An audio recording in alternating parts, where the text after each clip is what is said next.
Okay, June 25th, 2019, Tuesday. All right, I'm gonna keep this rolling, I guess. So yeah, I've been working on the riffing thing with KJ and everything, working on those techniques. And last night, I think I found a little more of the groove. And one of the reasons I was able to do that was because I was talking with KJ like this past weekend.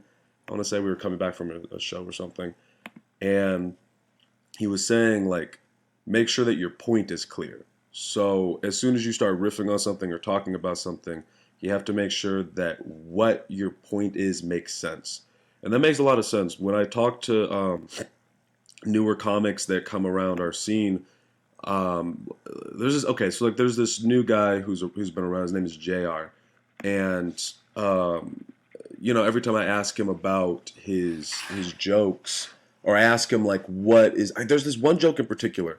I still don't know what the point of it is, but every time I ask him the point, it gets convoluted. It kind of goes all over the place, and so I was thinking about that, but just applying it to riffing. Like when I'm writing jokes, I need to make sure that the point and the premise is as clear as you can possibly make it. But you have time to sit down and think about it. And I think that's what makes it different.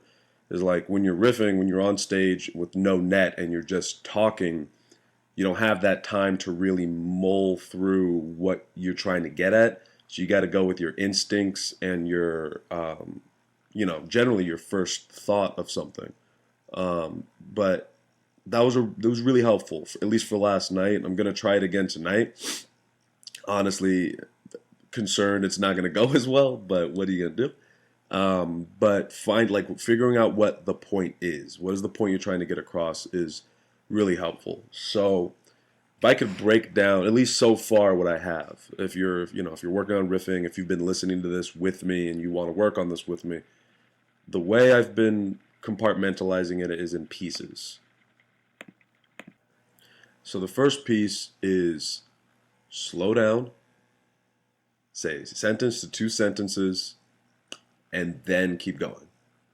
So from what I've seen with not only myself but other people when they riff, is it just becomes a mess. Like it's just fucking rambling, going all over the place. So if you take a breath, slow down, say a sentence to two sentences, and then keep going. So that would be the first step to riffing from my perspective. Okay, and then the next part is, and I would tell people this at the riff off. I would call it picking a lane. So when they would get a topic, I would say pick a lane. What I meant by that was, are you positive or are you negative? Like how do you feel about it? Are you positive or are you negative? And I think that pick a lane is under the same umbrella as what's your point. Um, I think that the only difference is that pick a lane is purely emotionally negative or positive, and what's your point is a little more conceptual. So I guess if I was riffing and my topic was night lights, picking a lane positive or negative, I'm positive or pro night lights. Okay, cool. Now I'm pro night lights, and then what is my point? So then my point is, let's say, um, night lights make me feel safe and comfortable when I thought there was a monster under my bed, whatever. So I think those were they're under the same umbrella, but just for the sake of analysis, I'm going to break them up into two parts. So pick a lane. Emotionally, pick are you positive or are you negative about whatever you're talking about? Then what is your point? So I guess it would go, do you feel this way?